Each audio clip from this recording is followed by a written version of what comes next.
Good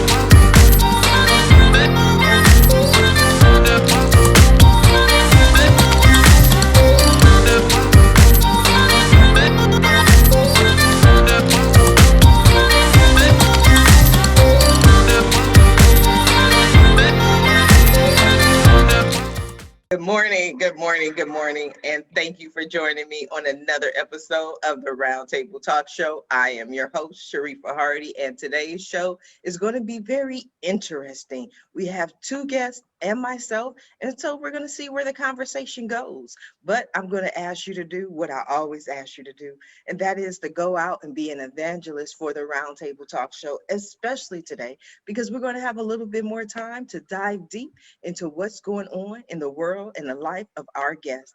So while you're going ahead and introducing the show to your friends, I'm going to go ahead and introduce a dear friend of mine who's always providing me with assistance, always being a guest, always giving me her feedback, suggestion, and support, Miss Allison Almond.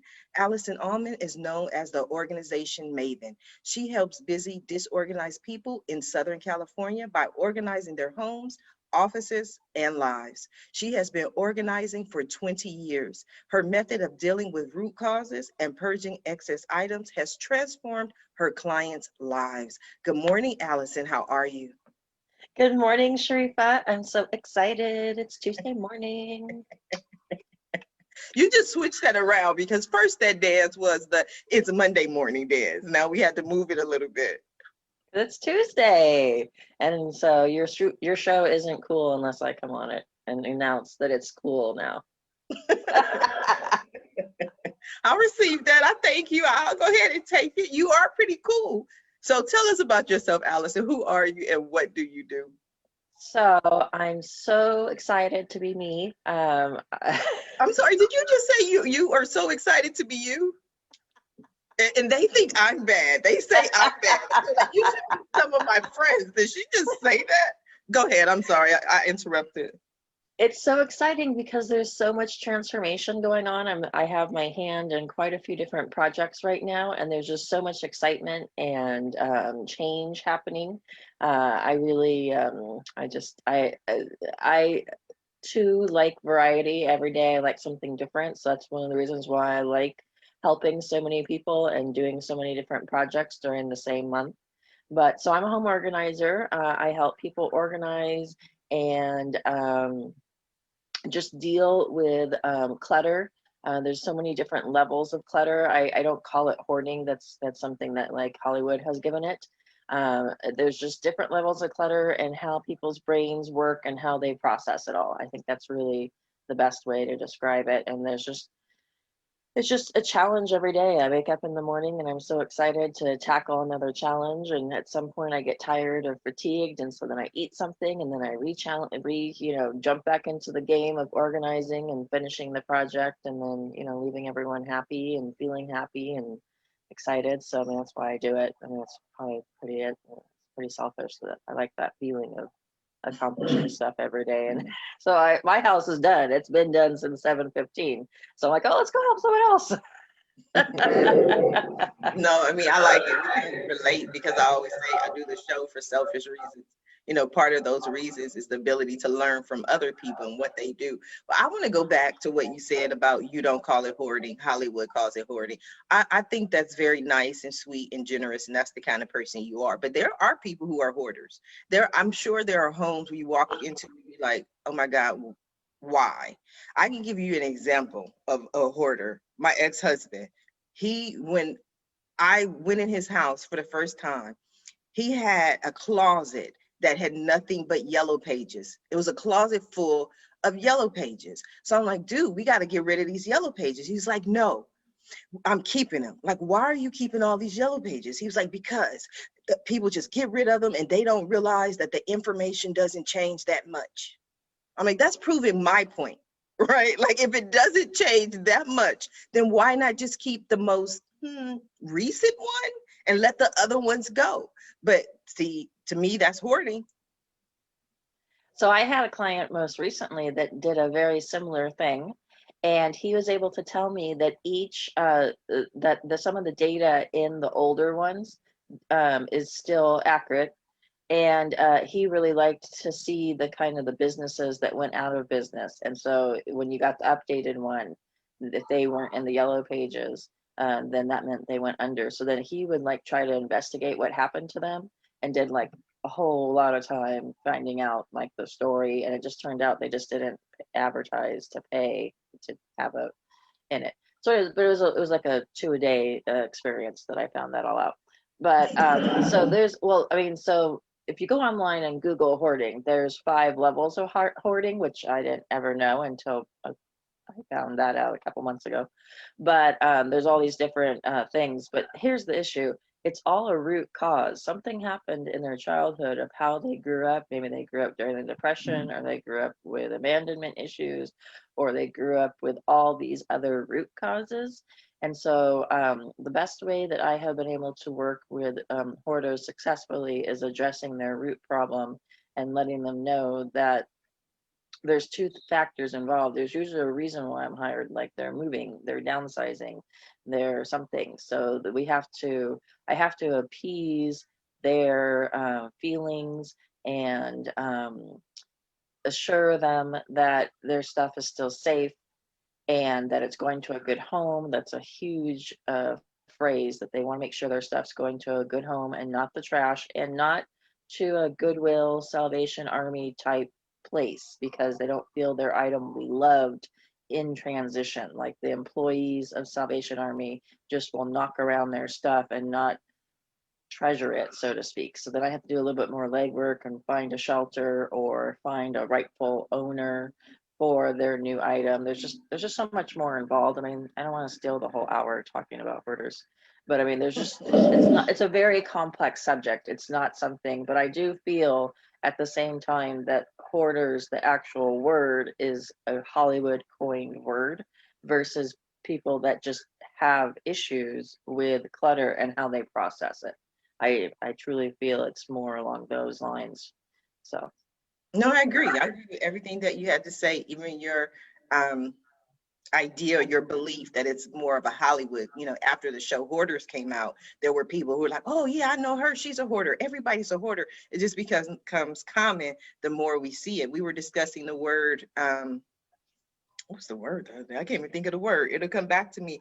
Narcissistic. Like all of a sudden everybody keeps tossing this word out, and it's like, okay, yeah. but what is the clinical definition? So very interesting, Allison. Of course, I'm going to come back to you, but I want to go ahead and introduce our next guest, Mr. Mason Harris. Mason is award-winning business owner, entrepreneur, public speaker, and author. His new book, The Chutzpah Advantage: Go Bigger, Be Bolder, Do Better, will be out by March 2021. Mason Harris, a DC area native transplanted from New York City, is the middle child of Eastern European immigrants. And he's going to share his story with us today. Good morning, Mason. How are you? Good morning. How are you doing today, Sharifah? And also, Allison, a pleasure to meet you. I'm excited. I'm excited to have you here. You're one of the people who do it the right way. And when I say the right way, is you don't wait until your book has been out for 2 years to decide, I want to talk about my book, So let's talk about what you have going on, Mason. There's a count that I've been thinking about my book for over 2 years, and it took me Yes. a while to actually sit down and write it. That's a delaying tactic that I think many of us do. And actually, Allison, it's interesting that you brought up the Hollywood version and the hoarders. There's actually a section in my book related to one of the 8 behaviors of chutzpah that I identify that refers to that show, not in a positive way, but as one thing to avoid, the ability or inability to make decisions, the ambiguity that surrounds, do I throw this out? Do I keep this? Do I want the yellow pages from who knows how many years back? Because maybe I'm going to need that plumber sometime down the road. So, but thank you for having me. It's interesting. Are both of you familiar with the word chutzpah? Yes, I love that word. Good. Okay. Yeah. How would you define it? Somebody who just has guts, like the word that comes to mind, I'm trying to be politically correct, but like they have balls, they're ballsy. They just, when everybody else stops, or most importantly, I think, and this is a long-winded answer, when most people are afraid to speak up or to speak out, they usually are the voice of the people. Mm-hmm. And actually, the words you used, and it's not politically incorrect. I did a presentation to the AMA, American Management Association in DC several years ago, and I asked the question, and a woman in the front just yelled out ballsy, and she brought the house down. And it just goes to show that chutzpah isn't about gender. It's not about race, color, economic level. It's about an attitude and a skill set that we can all put to use to go bigger, be bolder, and do better, which is the subtitle of the book. Allison, do you have a sense or a definition as well for chutzpah? Well, I hadn't heard the word until you asked us. So I was glad that Sharifah answered, because I was like, I don't know what that is. I have to Google it. But I do feel in lots of ways I've been very ballsy over the years of just being me. Short little story, I was working as a receptionist somewhere, and the suite right next to us had fired the receptionist, and they needed a receptionist. So I left my employment and I went next door and said, can I be your receptionist? And the office manager goes, but you're the office manager next door. And I go, I hate my job and he's not giving me insurance. And I just want to sit at a desk and be a receptionist. Like, I don't want to be an office manager anymore. So she said, sure, fill out an application. I'll give it to the owner. The owner hired me, and everyone thought it was just shocking that I left and went right next door. And it was brought up that you must be, the office manager later told me, you're really ballsy to go and do that. And I go, oh, well, you guys offer insurance and I just wanted to sit. So it just seemed like a win-win. I wasn't like, I didn't even think about what I was doing as being brave or anything, but it was really the best moment was I had given my 2-week notice to the original place, and then he fired me.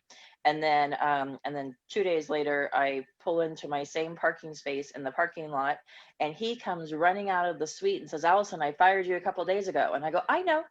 And I said, good morning. I know. And then I walked right past him into the next door suite and waved to him as I walked in the door. And then my new desk faced the window through to my old desk that he now was pulling his hair out, looking for files, all kinds of stuff. And that was that moment of just shock on his face when I'm like, I know, good morning. I don't care what you're doing. That's pretty ballsy. I say you have chutzpah. Sometimes the lack of appreciation or rejection actually becomes the motivation for making changes in our lives. So it's interesting, Allison, you hit on easily 3 of the 8 behaviors that I describe in chutzpah with that one simple story.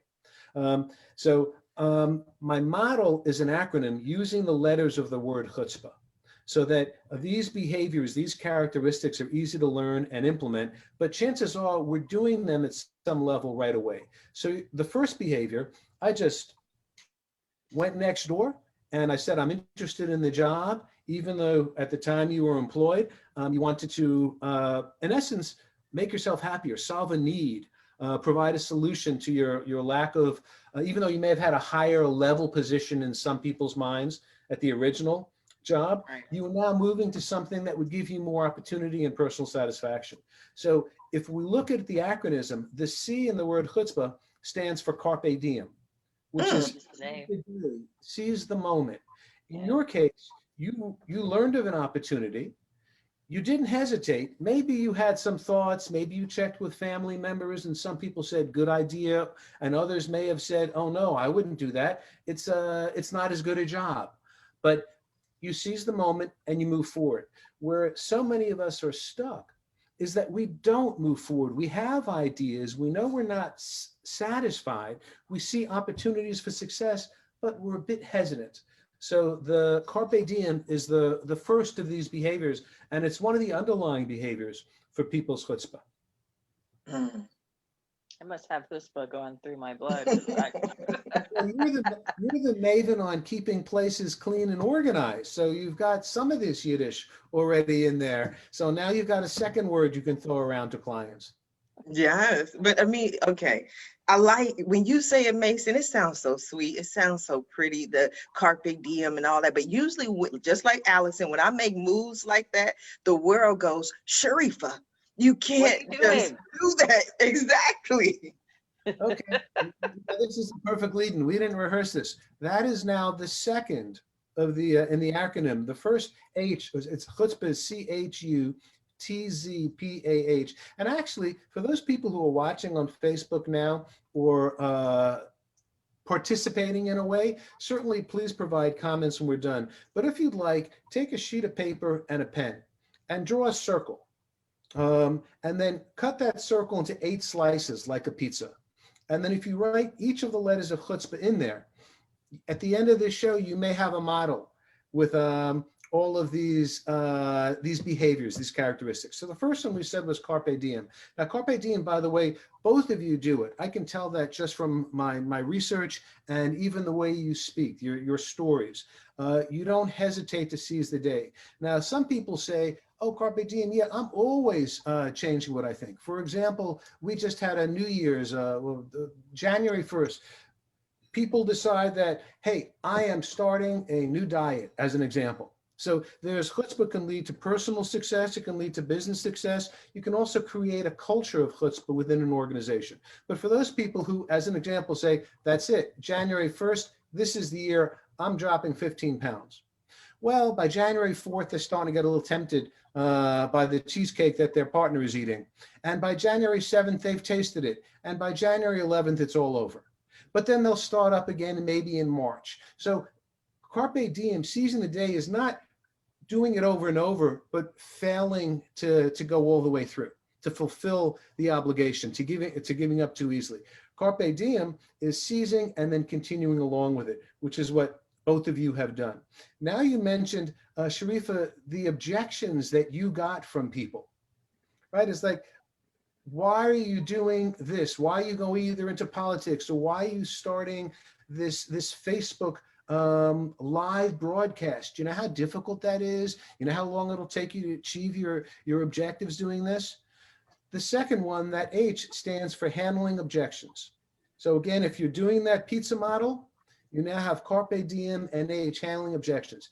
Every good idea that we have, even all the bad ones, people will object to. And objections can be very healthy. I'm sure, Allison, when you're helping clients, you're getting objections back. You Oh have to yeah, know how to handle those objections because you have a bigger view. You have a larger sense of the picture and the results that will occur. right. So there are techniques you have, probably answers you formulated over your years of working with clients that come into play when you get these objections. Sharifah, what are some of the biggest objections you can remember professionally or personally? Thank you. Excellent question, Mason. I am enjoying this show immensely. I always talk about when I built my first website in 1994. My family told me, not everyone, because I have to clarify now, because the family makes sure I clarify, but not everyone, but there were people who said, you are lazy. Because in 1994, the mindset was that if you did not leave your house, if you were an employee, then you were lazy. That's just how people were, because we still worked through our might, through our physique, as opposed to our mind. And absolutely no one really worked from home. So those were the objections. But I'm gonna let you finish. I want to go back and take it to 2021. My biggest struggle in 2021 is not the people who object by saying you're lazy or you're crazy. It's the people who just go, Sharifah, I know you're going to do it anyway. And then there's absolutely no objections. Like, that's where I am now. I'm like, nobody's going to say stop. Nobody's going to say, Sharifah, did you think this through? And they're like, no, because we know you're going to do it anyway. Yep, I know you are going to do it anyway too. I know that about you. It wouldn't surprise me if if you still get objections, even if they're good. Sometimes the objections help us fine tune an idea. You also just actually hit on another one of the behaviors when you spoke about people objected with the idea that, hey, you don't work from home. If you work, you have a job, you leave the house. Mm-hmm. The T in the chutzpah acronym, and we're moving now further around this pizza wheel, or however you want to look at it, stands for trailblaze. Mm-hmm. Yes. Amen. Preach. Chutzpah are trailblazers. And what does it mean to be a trailblazer? It means that you don't mind the criticism. You don't mind the other people, the derision of like, oh, that's such a bad idea. It'll never work. You don't mind actually even making mistakes. You're willing to risk failure to move forward. Yeah, I was told many times, fail fast, fail often. Mm-hmm. And, and so real quick before we move on too far, with the Carpe Seize the Day. So the essential oil blend that I put on my diffuser before I started the show is called Seize the Day. And it's my morning blend that gets me going every day, but I replenish the oils with the recipe. And I thought, wow, this is like right on spot here. We're seizing the day. That's the message, the vibe, the energy of today's show. So if you're just now tuning in, make sure you share the show so your friends can go ahead and seize the day. Back to you, Mason. I always wanted to do that. Back to you, Mason, in the studio. And I appreciate having somebody actually say that to me live on Facebook for the first time in my life. Back to you, Mason. I enjoy it. So my book, The Chutzpah Advantage, which will be out April 1st on Amazon, Hey, outlines not only these 8 behaviors, but also identifies 6 types of chutzpah. People who are following the show right now are probably saying, well, I've heard that chutzpah is bad. Well, other people say, oh, chutzpah, that's Elon Musk. That's Steve Jobs. Those are, I mean, I can't reach that level of success. Or why would I want to do something that is rude or inconsiderate, which is the other side? Well, as I see it, chutzpah is a skill set. And as in many skill sets, you can learn something and then choose to use it for constructive purposes or destructive purposes. When I was interviewing for the people for my book, I spoke with somebody who gave me a great example. He said, somebody who goes in good at math and wants to learn computer programming can become an expert on the computer side, write apps, algorithms, software programs, and then use that for good. Maybe it's related to healthcare. Maybe it's related to corporate efficiency. Maybe it's an accounting app that we can all use. That's one element, but they can also use it to create ransomware, to steal people's behavior. The skill set is the same, being proficient at programming. It's how somebody chooses to use it. So there can be a flip side to chutzpah, just as there's a flip side to anything in life. But from our standpoint, all I can do is share the behaviors and hope that we move forward with it in a positive way. And when I speak about there are 6 different types of chutzpah, it ranges from the good to the bad. It ranges from, I mentioned, for example, Elon Musk, who for me is the epitome of chutzpah on steroids, one of my categories. He has the chutzpah and the level of success keeps going. It keeps increasing. There's a good deal of a good fortune, but strategy and also the willingness to fail that's related to that. The type of chutzpah that the 3 of us have is on the constructive side, and it's what I call win-win chutzpah. The idea that, Sharifah, you are providing this format to educate and entertain people. They're going to learn and be exposed to new ideas. You win and they win. Allison, the same with you. Your clients win because they end up with a less cluttered life, not a less cluttered house. That's one of the side benefits. But their lives become less cluttered because of the value that they get in coming home and saying, wow, this really is better. There are probably other areas within their lives, their psyche, that could use a little uncluttering, and Allison has set them on that path already. Yep. No, that's what we were talking about with the hoarding earlier, because I agree with Allison as far as the root cause, because I always talk about, in my childhood growing up, it was my responsibility to dust all of my mother's little tchotchkes, as they like to call them. But she had 8 brothers and sisters, so it was 9 of them growing up. And so she never had enough. So as an adult, she always wanted to have enough. And for me in my life, it was way too much. So now if you come to my house as an adult, there's absolutely nothing. Everybody's like, where's your stuff? I don't like stuff. I don't do stuff. I'm anti-stuff. But that was just part of. I can attest, I've been in her house. It looks like she just moved in. Like there's nothing on the walls. There's not really any furniture. Like I think that was one of the first things I said is, did you just move in here? And she's like, no, I've lived here for like 10 years. And I'm like, you have? Because it doesn't look like a home. Like it doesn't have those home touches. And so this is totally true. I Yeah. have lots of home touches. But at the same time, everything is tidy, and it takes me like all of like 8 minutes to tidy up my apartment. Having a small apartment helps too. I will confess to this. Living in 300 square feet, it's really hard to have a lot of stuff. But at the same time, my neighbors have the same 300 square feet, and I have way more floor space than them. So it's just how you use it and work it. Yeah. Mason's eyes are saucers. I could see he's like 300 square feet. What? I grew up in New York, and granted 300 square feet, you could raise a family of 6, but still that's pretty small. So it's important that you make sure it's uncluttered. Otherwise things can spiral out of control. Yeah, it definitely does. I'd have to say, like when I'm working on something that's bothering me in my house, like right now, my kitchen cabinets are bothering me. So I've been doing different reels and making it prettier, I guess, or just buying things that make me smile.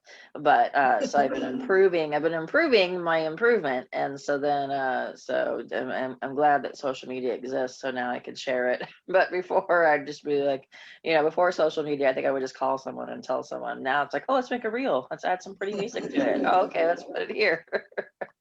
Now everyone can see my pretty backsplash pink.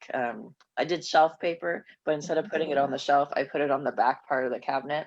So it looks really good. So I did that last night after I got in from a long, long day. We have to check it out. We have to find out. I want to go back to Mason real quick and talk about, you're talking about the chutzpah, but usually even, because my dad's from New York, so it's certain terms that I'm kind of used He to. has chutzpah. I can tell you right away, he was born there. He's had chutzpah. Yes, but there was always one lady on the block in New York, and correct me if I'm wrong, but you always knew that was the lady who had the chutzpah. That was the one.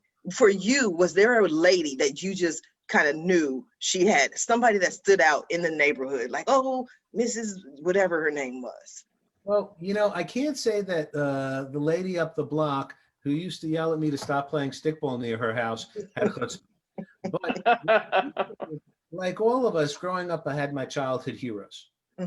One of them, and I am a long-suffering New York Mets fan, by the way, but one of them was Jackie Robinson, the baseball player that broke the color barrier. Now, I wasn't even where he was playing. I was born after he started and just before he retired. But you learn about certain people. And although his story always resonated with me, I never realized how closely it follows the chutzpah model. So we spoke about the carpe diem. Here you have, and this is in the late 1940s, and even though Jackie Robinson had served in the Army for this country, it was in a unit that was segregated. And he came back to Brooklyn, to New York, where segregation and across the country was the norm. And he was a phenomenal athlete playing baseball in the Negro Leagues. And there are a number of players who were as good as Jackie, as I should say, Mr. Robinson, because I didn't know him personally, but as good as Jackie Robinson, who might have been able to make the transition to Major League Baseball as well. But Branch Rickey, who owned the Dodgers, after meeting with a number of players, felt that Jackie had the temperament. There was something different, which I see as chutzpah, to make the switch. So how does that fit? Obviously, the carpe diem. He had to make the decision to leave the safety and security of being a star in the Negro Leagues and playing now in stadiums across the country where he would be subject to racist remarks, hatred, sleeping in different hotels. It's a picture of America at that time, which isn't good. And he had the ability, the intestinal fortitude, the strength, the willpower to make this switch. Handling objections, I'm sure there were objections from family, from teammates, from people in his church saying, are you sure you want to do this? Do you want to put yourself in a position where you're going to be hearing these remarks? Even your teammates may not want you on the team. And I'm being generous when I say may not want you on the team. Right.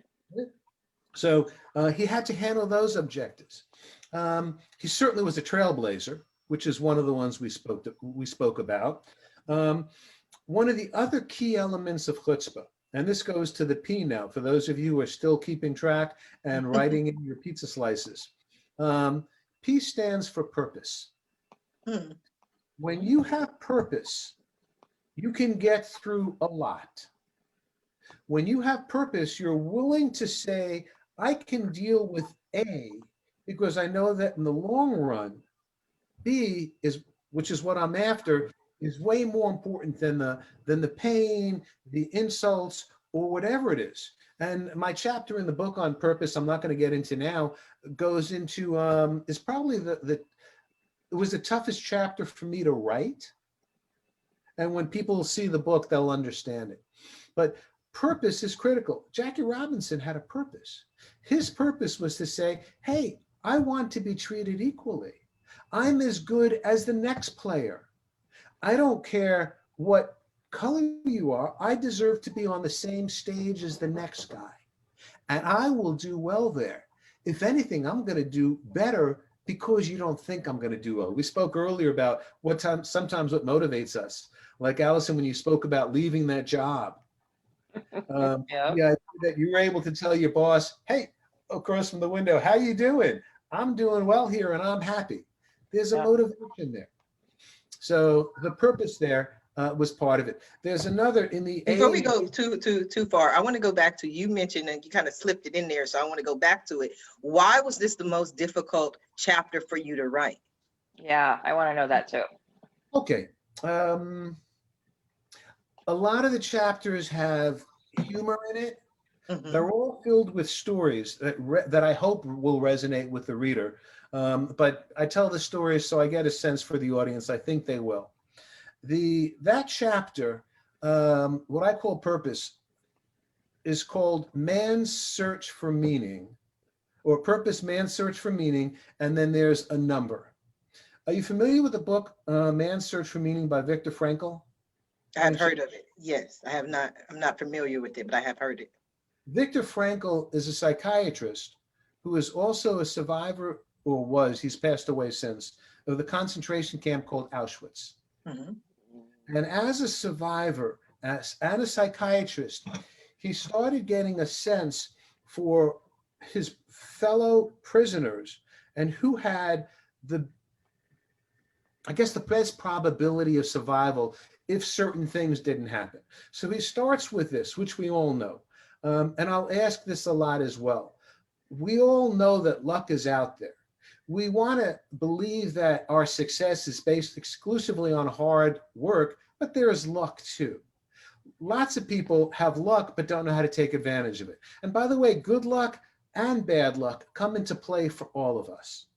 Okay, so what Viktor Frankl said was that if you had the misfortune, the bad luck to be chosen, selected by a guard for the gas chamber, it was over.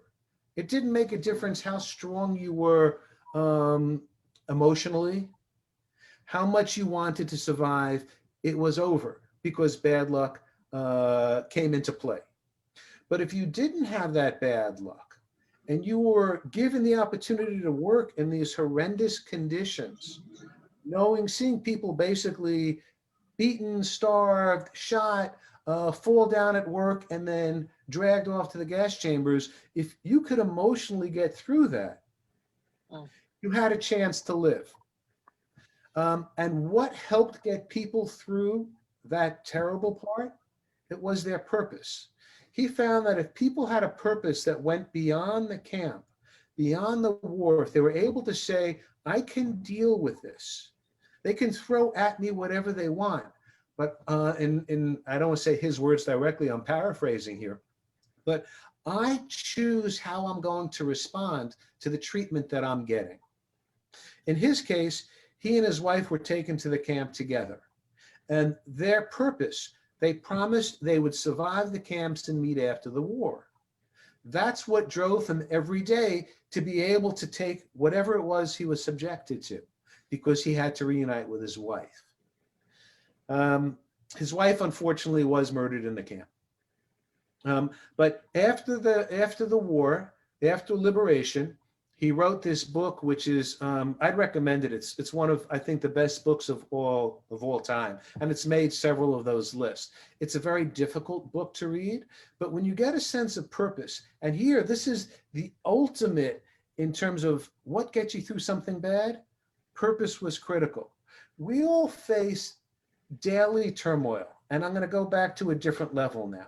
And we think, how am I going to get by this family issue? How am I going to get by this boss?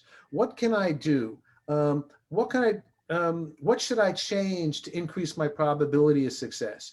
If there's a purpose beyond it, and it can be a big purpose or multiple little purposes that change over time, we have a much better chance of succeeding.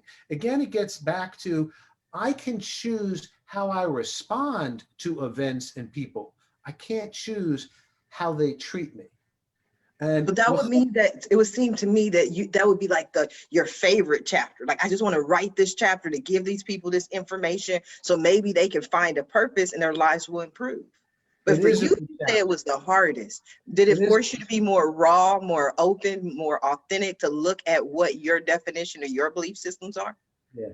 It is one of my favorite chapters. It's a very different chapter. I said it's very hard to write, and you can see that it gets into an extremely serious topic. When people mistreat people all the time, people are subject to violence and racism, hatred because of a different religion all the time. Here we were talking about death camps that were built specifically for a purpose. So why was it so hard to write? I start with the story of a family from a little village in Czechoslovakia called Serenya. And I follow this family from the beginning of the war, or pre-war, and it's only a couple pages, so it's not a lot about the family. The mother, the father, the daughters, the brothers, what's going on. Then when the Hungarian army moves in 1941, war starts in 39 for them. Hungarian army moves in 41, and things get worse for the Jews. They take away the businesses, the opportunity to work. 44, in January, the Nazis moved in.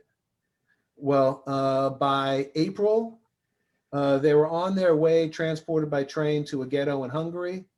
And 6-7 weeks later, they were on the cattle car trains on their way to Auschwitz. Well, that family is my mom's family. Oh, Wow. I understand. So that's where, but I share it because I think it's a lesson in regard to chutzpah. Now, people survived because they were both lucky and because they had the chutzpah to basically say, look, do what you want with me. I'm going to do everything I can to get back to my family, to get back to my village, to start a new life elsewhere. So that's where purpose is so important. Wow, I want the book now. No. Thank you.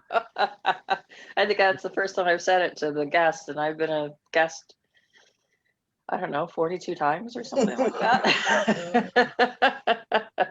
We'll certainly connect, and we'll make you aware when it's coming out. But it's, again, due April 1st. But most of the book, actually, I've had the two editors that went through it.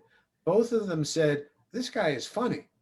Mm-hmm. So I'm pleased about that because I want the book to be valuable, provide takeaways to people, but also be entertaining enough to continue reading. Right, I mean, that's what keeps it going. I start the book with a classic joke, one of the oldest jokes I've ever learned, which now you'll say, well, what's the joke?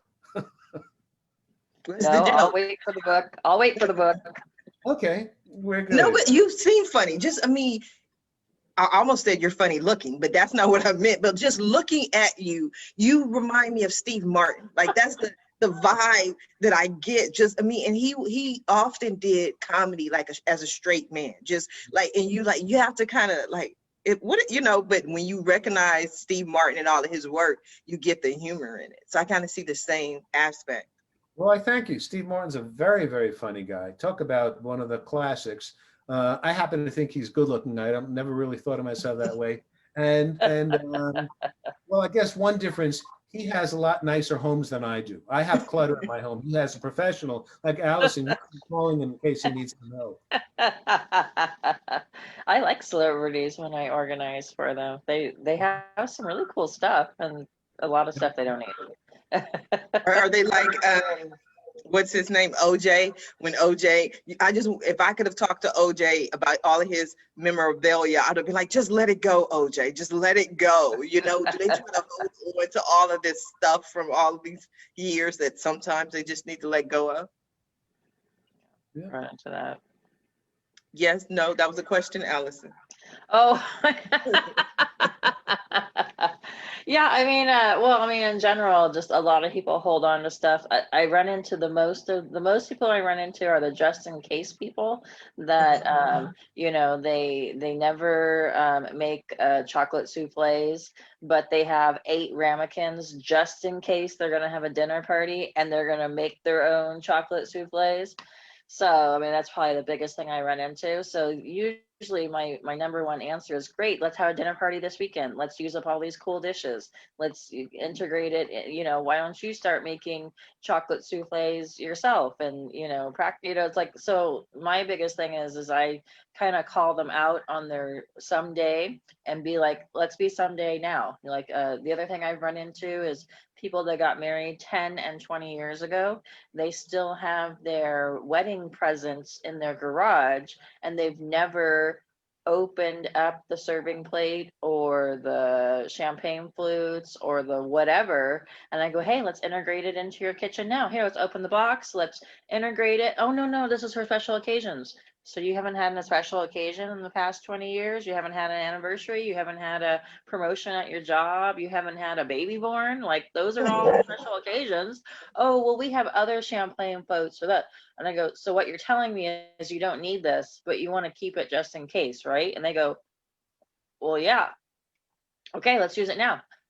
No, I'm not going to use it. Great, let's donate it. I don't know, actually, between both of you, what's the proper etiquette if you haven't written your thank you card for 20 years because you've been waiting to use it? Do you finally get around to saying, hey, we finally unpacked those champagne flutes? And I'll tell you, they were a little dusty, but we really appreciate your having stopped by at the wedding. Well, No. it's usually once I call them out on it and they realize that they haven't used it and yet they've had all these special occasions or whatnot, then I could totally see the wheels turning. They're like, you're right, I haven't used this. I've had many special occasions, but I never ran out to my garage and went into the rafters and said, oh, I'm going to use these champagne flutes. So I mean, I give them the option to re-gift it to another wedding couple, which I'm really sorry if anyone received any gifts that were 20 years old. But even at that, they're like, oh no, I'm just going to buy off the wedding registry. I'm like, right, you're not going to use these, you're not going to gift these. So what does that mean we do with it? Oh, we put it in your truck and we donate it. I go, right, you got my job. This is what we do. And so that's and there's some things that they really insist on keeping and that they're not going to use. And so then I kind of negotiate with them on other things. I kind of pick my battles, you know. A classic example of this is a client that were high school sweethearts in high school in the 80s. He used to make mixtapes, cassette tapes, mixtapes for his girlfriend. And then so I came across those in this one closet. And then like the very next box was all these 90s CD bands and from the 90s. And so so I said, okay, you have a choice. Keep the mixtapes that you made and you know and everything, or keep the CDs. It's one or the other. Which one has more sentimental value? Not financial value. And they go, oh, the mixtapes, hand down. I go, great, let's get rid of these CDs. And then they're like, oh, well, I might listen to them. And I go, oh, you mean over here in the closet that you never go into this bedroom that's way back here, and you don't have Apple Music or iTunes, or you don't have a Sirius XM in your car? Like, when are you going to listen to these CDs way over here in the closet that you're insisting on keeping?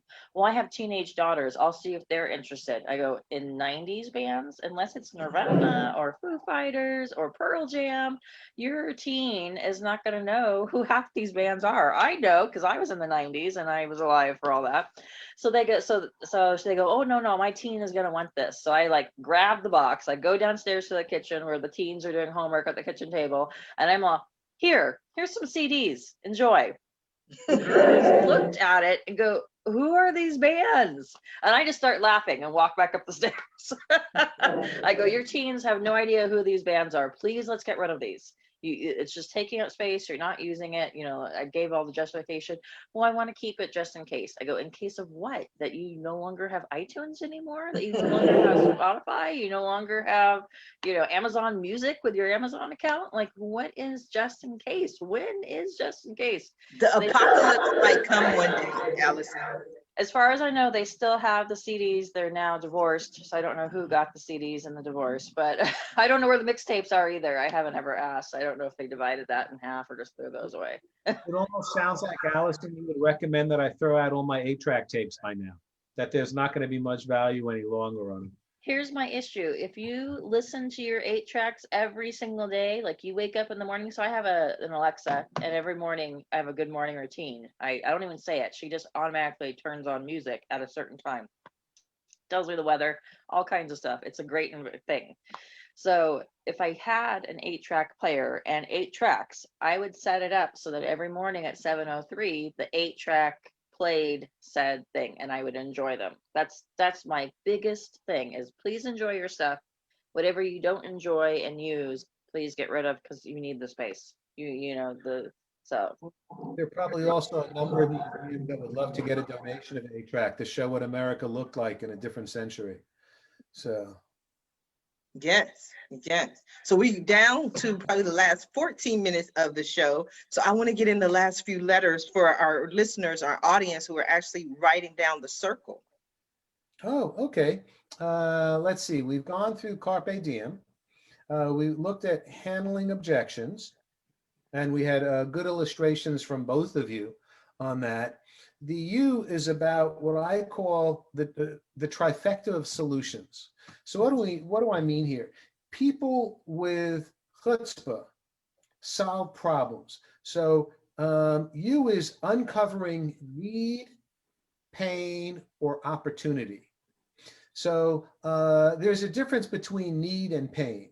I might say, you know, I really need a new car because this one's looking ragged, and you know, it doesn't even have Bluetooth. I can't get my podcast. I can't listen to Sharifah while I'm driving to work easily. I've got to have a bad speaker. So right away, that has turned that need into pain, because now they do need better technology.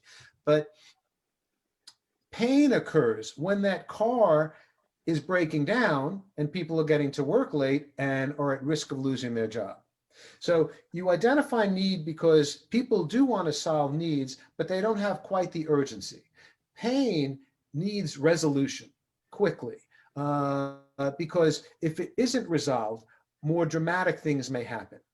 And then opportunity is what the entrepreneur with chutzpah finds. And a good example, if we go back, let's say 5-6 years, we probably would have felt that there are enough transportation solutions. There are taxi cabs. There are cabs you could call on the phone. There are public buses. There are trains. We can get around, and of course we can drive. And here this company Uber comes along and is pitching their idea, which was bigger than just ride sharing, but that we're going to create a convenience. We're going to enlarge the market. Well, while they were doing this, one of the big VC firms looked at their model and hired a well-known professor, economist to look at their plan and say, are they ever going to achieve these valuations that they're speaking about? It doesn't make, we want to know what you think. Well, the economist, the professor, is a great example of listen to what the experts say and then do the opposite. Because he came back with a response that was, I can't see this growing the way they see it. The entire market is X billion. If they even get 50% market share, and this is the key, 50% market share of the total market today, they're only going to be $1 billion company. The problem was he wasn't thinking in terms of an expanded market. He wasn't thinking in terms of people that, yeah, we know we have options and we have a car, but what Uber or Lyft or the other ride sharing apps give me the opportunity to do is leave my car at home, go out and have drinks when previously I couldn't drink if I knew that I was going to be driving. So that's what the U stands for. The T we mentioned is trailblazing. People with chutzpah are They were trailblazers. also trailblazers, and I didn't mean to cut you off, but that's what I tend to No, do. please. But the other aspect of just the U and Uber was they also allowed people to have income. They allowed people to create jobs and go out and be drivers when they, you know, had weekends off or spare times, and an opportunity they wouldn't have had prior to Uber. Created this Yeah, whole you couldn't, because to get a taxi license and do the Right. insurance and everything was just so much. It wouldn't be appealing to like a stay-at-home mom that has open time from 10 a.m. to 2 p.m. or something like that. Yeah, and you would have to have a set schedule, you know, at most jobs. Whereas Uber, if you have a couple hours, maybe the kids are going to camping for the weekend with dad, and I'm sitting at home, I could just turn on the Uber app and drive. Right, and that's those are great points, because we think in terms of opportunity. When I say the entrepreneur, the business person thinks, okay, I know what the need is, I know what the pain is. Is there something that we're missing, something we can do that's so different that really we talk about disrupting an industry? That was an example of disruption. Let's provide this service. And then the other opportunity there was, yes, employment for people who had a block of time and could suddenly generate income. So that's a great point over there. Yeah. Okay. The T we mentioned, trailblazing, the willingness to take risks, even if we fail, because somebody with chutzpah knows that failure is just learning to do something differently. I may have failed this first time, the second time, this third time, but I know not to do it that way again, because there's going to be a different opportunity. Z is what I call zigzag. It's a different version of handling objections. So when you handle objections, say in a sales call or people trying to persuade you to go one way versus another, don't start your talk show, or don't start a business for people who need help uncluttering, because there isn't that much a need. Both of you have shown those doubters that they were wrong. But what if you need a bank loan? Or what if you're an author, for example, and you think you have a great idea for a book, and the first publisher says, nah, we're not interested. Well, it's easy to get discouraged and say, oh, they're probably right, this thing. As an author, I know I go through a lot of, this really won't be good enough. It's not going to impact people. Why am I wasting my time? But there was an author who was rejected 12 times on the book. So Harry Potter. All right, Harry Potter, J.K. Rowling, and she's not the only one. There are a number of authors who share similar stories. Rejection, rejection, rejection, rejection, rejection. And then the interesting thing about J.K. Rowling, she brought it to a publishing company, and the person that looked at it said, you know, these aren't the types of books we do. Let me give it to my daughter to read. Okay? 2 days later, the daughter's back and says, this is the best thing I've ever read. When is the next one coming out? When can I read the rest of it? But basically, it's like, this has captured my imagination. I absolutely love this. So they ended up moving forward. But it's not the end of the story, because the publisher said, look, Joanne Rowling, we can't use an author named Joanne who's writing about a boy wizard and appeal to all these teenage boys, because they're not going to buy a book by a female. Okay? Talk about, again, blindsided. So that's why they went with JK. Okay, they went with the initials so as to not potentially turn off part of the market. Right. So the zigzag says, I don't care what obstacle you throw in my way. If there's a way for me to go to the left of it, to the right of it, over it, under it. I'm going to continue going. I'm going to persevere. I'm determined. I have grit. You're not going to set me back. Again, it gets back to the purpose. You can't control what people say or do, but you can control your reaction. You can Yes. decide for yourself, well, this is my next step. That's what chutzpah is about. Okay, so that's the zigzag. The A I mentioned gets back to ambiguity. And Allison, what you teach people to do is to eliminate the ambiguity about all those items that they've collected and they don't know what to get rid of. And you do it by asking a series of collections. You have CDs, you have mixtapes. Okay, which is the one that's more important to you? Well, if they have ambiguity, you're saying, well, emotionally, I'm really attached to the mixtapes because they reflected my feelings at the time I made them. Okay, then because you can always access through one of the music services, the same music that's on the CDs, and this is cluttering your house, this is taking up space that will benefit you for other things that you truly do need to use. Wouldn't it be easier to get rid of that right now? Donate it, sell it, whatever. So by asking the questions, by eliminating some of this ambiguity, you give them a solution. Well, Yes. people with chutzpah have to go through this. Jeff Bezos, another person with chutzpah on steroids, in speaking about decisions, said that he looks at decision-making as a two-way door, or one-way or two-way door. In a two-way door, you can make those decisions quickly because if it's the wrong decision, you turn around, you go right back through the door, you implement another one. You don't spend months researching, trying to make the decision. You move. It gets back to carpe diem. Make a decision and move forward. A one-way door, obviously, if the door shuts behind you and you've invested a good deal of the company's resources going in one strategy, you better make sure that's a good decision. But you still have to make it because if you're going to allow the decision to be made for you, you may miss the market, you may miss the opportunity. You may miss the boat. Right. The decision gets made for you without your input because you Yes. decide, oh, you know, I can't do it. I won't move forward on that. Yeah. The So last one, go ahead, Mason, because I want you to give the last one and your takeaway from the show because we are down to like the last 2 minutes. you got it. Then we'll make this quick because I want you to finish up. The last H in chutzpah is about humility. When people well, humility, somebody with chutzpah, usually they're not humble people. Actually, that's wrong. Jim Collins in his fantastic business book, Good to Great, talks about qualities of leaders. And every day we see it. People who are successful with humility, people who credit those around them for their success, create better, more motivated teams and cultures. They have more friends. The person who is successful and takes all the credit for himself or herself, nah, they're not as, it makes it more difficult to be successful the next time. Sooner or later, it comes back to you. So Yes. that's your motto at the I moment. love the model, Mason. What would you like people to take away from your appearance here today? Are you doing pre-orders? Can they go to the website? My website, which is thechutzpahguy.com, speaks more about my, or speaks to my public speaking appearances. The book, the Amazon page is not yet up. We will start taking pre-orders before the end of this month, with delivery April 1st is the start date. But as far as the takeaway, I've discussed 8 principles, 8 behaviors.